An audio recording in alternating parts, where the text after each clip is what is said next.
Saudi আরবও ইদানিং দুই নৌকার মাঝি। চোরকে বলে চুরি করতে, গৃহস্থকে বলে সজাগ থাকতে।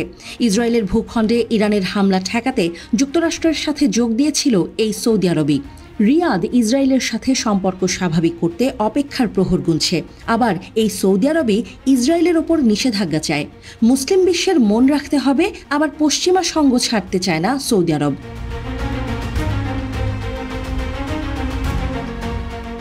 আরব ইসলামিক এক্সট্রাঅর্ডিনারি সম্মেলনে ইসরায়েলের বিরুদ্ধে নিষেধাজ্ঞা আরোপের আহ্বান জানানো হয়েছে।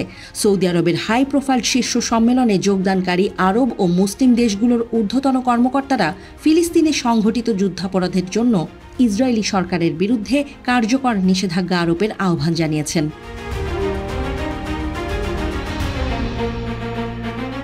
জর্ডান, মিশর ও তুরস্কের পররাষ্ট্রমন্ত্রীদের পাশাপাশি কাতার, ফিলিস্তিনি কর্তৃপক্ষ এবং ইসলামিক সহযোগিতা সংস্থার কর্মকর্তারা এই আহ্বান জানান।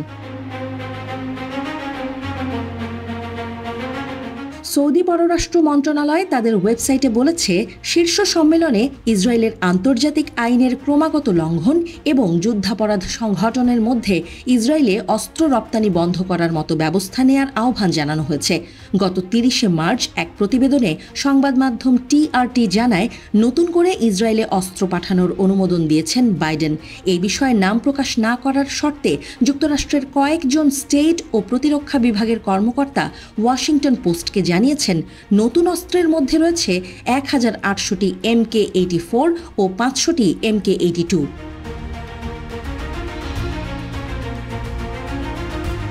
সৌদি পররাষ্ট্রমন্ত্রী যুবরাজ ফয়সল বিন ফারহানের সভাপতিত্বে অনুষ্ঠিত এই শীর্ষ বৈঠকে বলা হয়েছে যে গাজা এবং পশ্চিম তীরে সাম্প্রতিক মাসগুলোতে ইসরায়েলি সরকারকে অপরাধের জন্য জবাবদিহি করতে আন্তর্জাতিক আইনি সরঞ্জামগুলোকে সক্রিয় করা উচিত।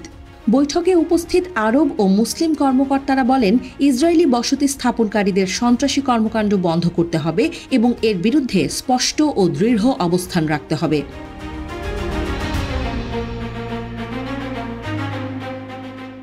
তারা গাজায় তাদের পৈতৃক ভূমি থেকে ফিলিস্তিনিদের বাস্তুচ্যুত করার জন্য ইসরায়েলি শাসনের যে কোনো প্রচেষ্টাও প্রত্যাখ্যান করেছে। গাজার জনগণের ওপর ইসরায়েলি শাসকদের চাপিয়ে দেয়া ৬ মাসেরও বেশি আগ্রাসনে প্রায় ৩৪,৫০০ মানুষ নিহত হয়েছে।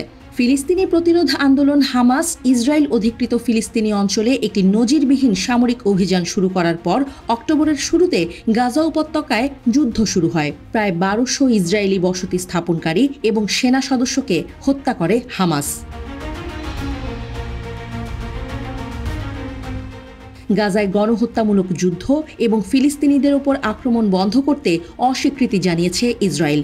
এই হামলার প্রতিবাদে পশ্চিমা দেশগুলোতে প্রায় প্রতিদিনই রাস্তায় নেমে আসছে মানুষজন। ইসরায়েলি শাসকদের বর্বরতার নিন্দা জানাচ্ছে তারা। বিশ্বব্যাপী অসন্তোষ তৈরি হয়েছে। রোববার রিয়াদ সম্মেলনে যোগদানকারী আরব ও মুসলিম কর্মকর্তারা পশ্চিমা বিশ্বে ফিলিস্তিনিপন্থী বিক্ষোভকারীদের বিরুদ্ধে গৃহীত ব্যবস্থা নিয়ে উদ্বেগ প্রকাশ করেছেন।